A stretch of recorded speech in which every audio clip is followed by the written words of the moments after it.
التسبيح يرد القدر؟ حقيقة أحبتي في الله، قرأت شيئا لفت نظري وأحببت أن ألفت أنظاركم إليه.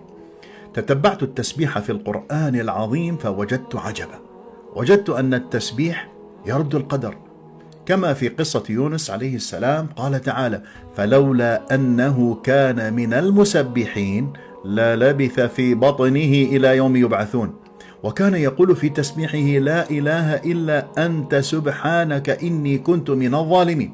والتسبيح هو الذكر الذي كانت تردده الجبال والطير مع داود عليه السلام. قال تعالى: وسخرنا مع داود الجبال يسبحن والطير.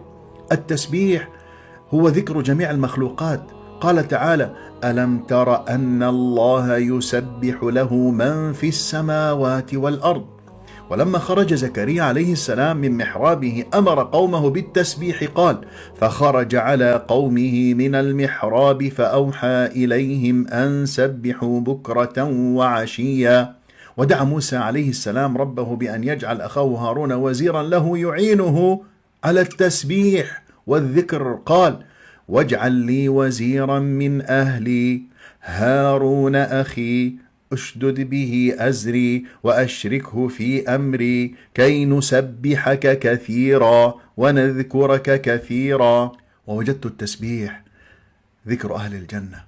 قال تعالى: دعواهم فيها سبحانك اللهم وتحيتهم فيها سلام. والتسبيح هو ذكر الملائكة. قال تعالى: والملائكة يسبحون بحمد ربهم ويستغفرون لمن في الأرض. حقا التسبيح شأنه عظيم وأثره بالغ، لدرجة أن الله غير به القدر كما حدث لموسى عليه السلام.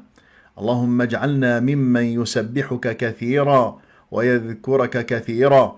فسبحان الله وبحمده عدد خلقه ورضا نفسه وزنة عرشه ومداد كلماته. هاتين الظاهرتين، التسبيح والرضا النفسي، لم تكونا مرتبطتين في ذهني بصورة واضحة، لكن مرت بي آية من كتاب الله كأنها كشفت لي سر هذا المعنى، وكيف يكون التسبيح في سائر اليوم سببا من أسباب الرضا النفسي.